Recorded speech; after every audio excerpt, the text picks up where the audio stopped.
Yo, Pastor Preach Network TV. I apologize for the slight interruption I had earlier, but we back. Pastor Preach Network TV. I had a viewer, a very faithful viewer, who had a question slash topic.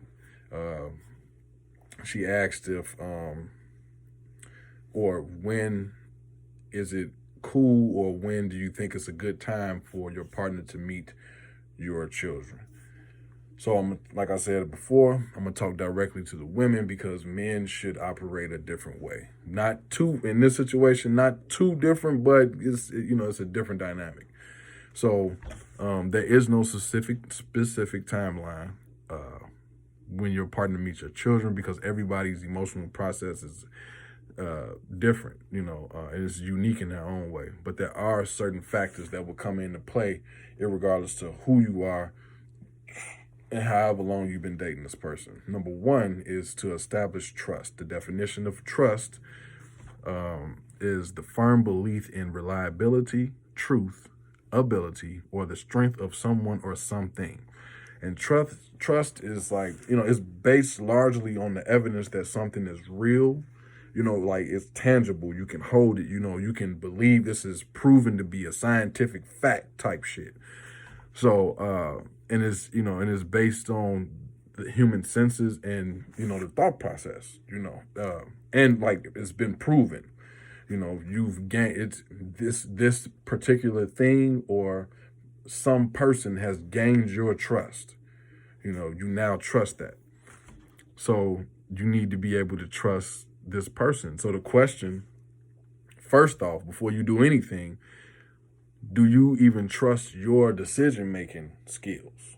I mean, this not meant. I don't pose that question. I'm not suggesting that you ask yourself that question to send yourself down a rabbit hole because you're never going to get any fucking where. So you don't want to do that because you're going to be stuck at square one, or you're going to take a step forward and then take two steps backwards. So you don't want to get too analytical, but you want to be analytical enough to think critical. So do you trust your own decision making overall? You know, all you have to do as far as that goes is take a look back at what you've done in the past, how you feel about it in the present, and that would help you in the future. So you would, it's like the knowledge, wisdom, understanding type process. Anyway, two, do you trust your partner after observing this person for whatever amount of time that you've been dealing with them? Yeah, observing them in every way possible. For you not to pay attention to what they do and say and how they interact with people and yourself would be silly, right? And also, you have to keep in mind that this could just be for now, or the way that they behave could just be for now to gain your trust. If you feel like that, you probably should get up out of there quickly anyway.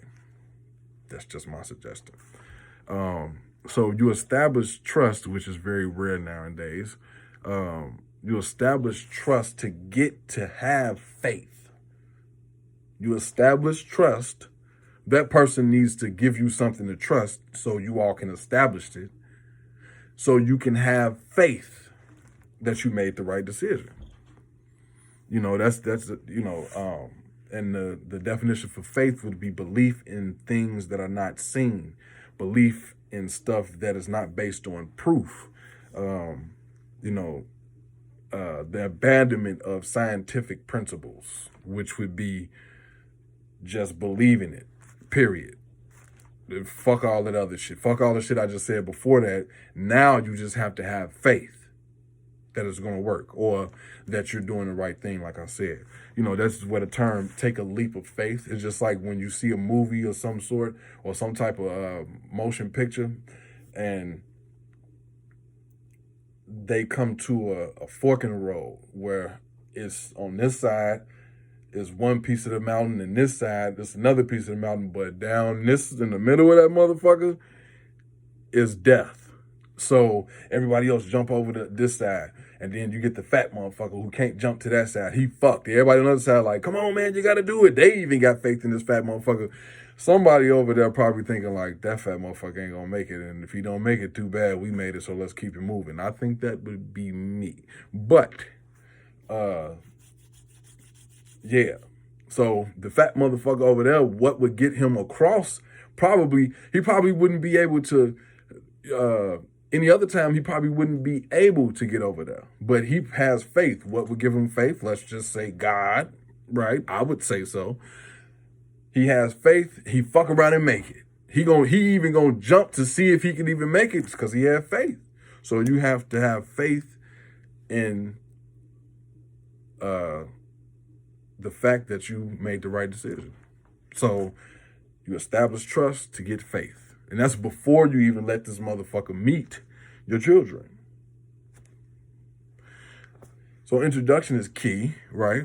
So now it's time for the introduction. So before he's get introduced, you establish trust to get faith. I don't know how many fucking times I got to say that. Establish trust to get faith. Rewind it if you need to hear it again. Or establish trust to get faith.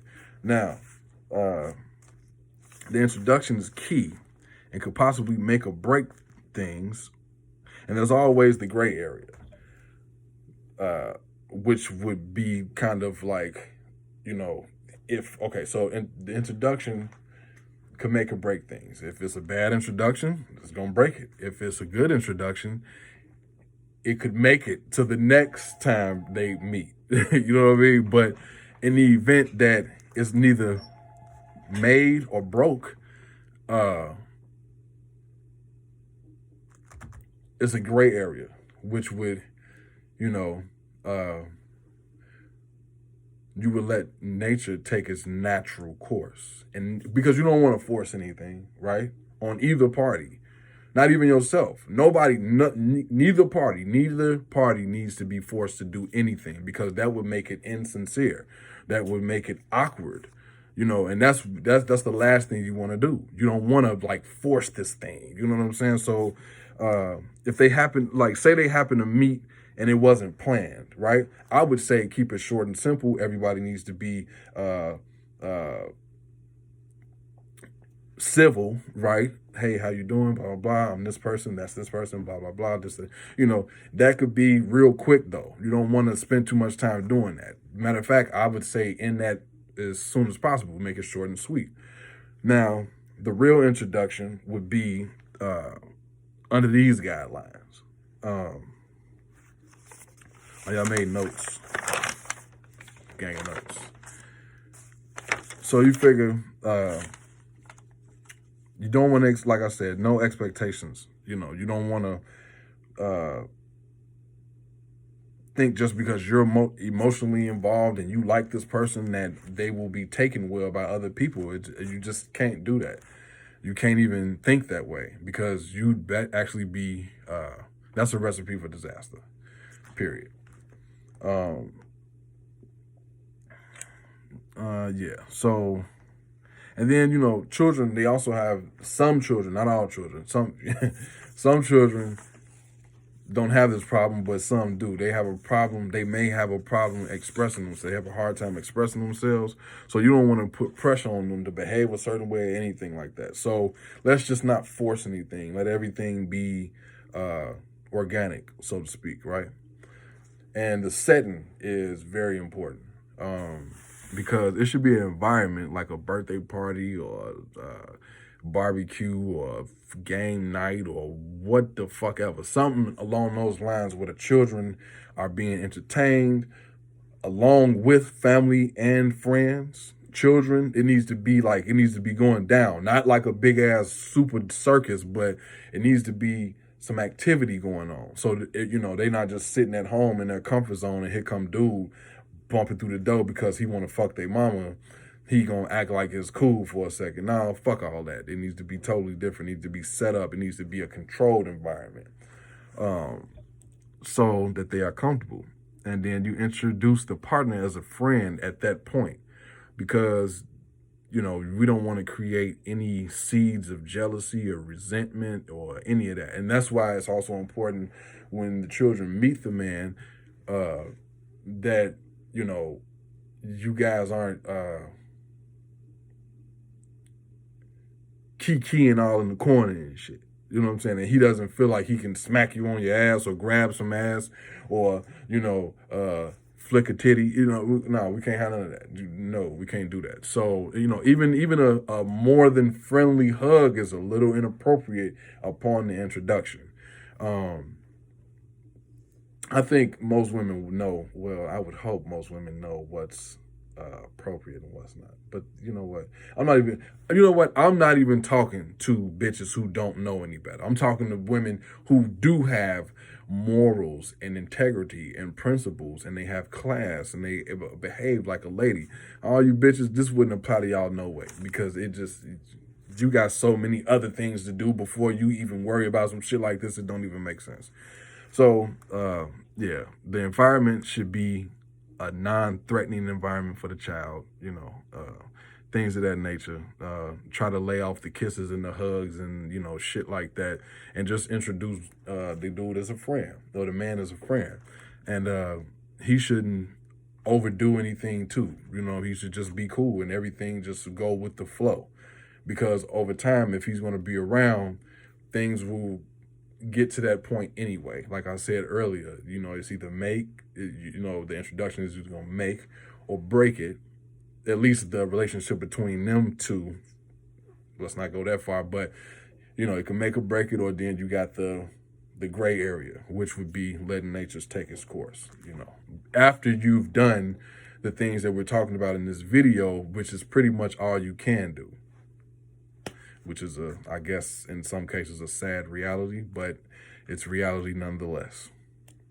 Now, another thing which is very important, whether it's not about the ego of the other parent or any of that, fuck that. Fuck what they talking about, because as long as the children aren't harmed in any way, shape, form, or fashion, they probably shouldn't have anything to say. Period. Fuck that. Because if they say anything outside of the children being, if the children aren't being harmed and shit like that, then what the fuck is the problem?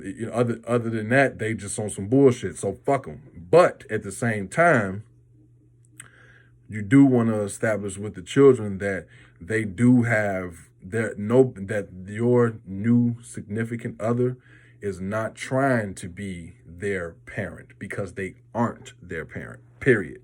Now, over time, if that path is taken, then great. It's great for everybody. It's great for you. It's great for the kids. It's great for the partner. And everybody could be one big happy fucking family for however long that lasts. But, just let them know. Let the children know off top. And you probably want to have that conversation with the partner as well. But, with the children, you want to keep it age appropriate. You want to just let them know that, no, this person is not your father. This person is not your mother, but they are my significant other, and they'll be around. And hopefully you'll be able to have love, honor, and respect for them like you would as if they were your father or mother. And that's pretty much it for now. So I did all that for you, Train. This was the beginning, right? I spilled some coffee on your shit. But yeah, man. Hopefully you like it. And that's pretty much it, man. Pastor Preach Network TV, I'm out.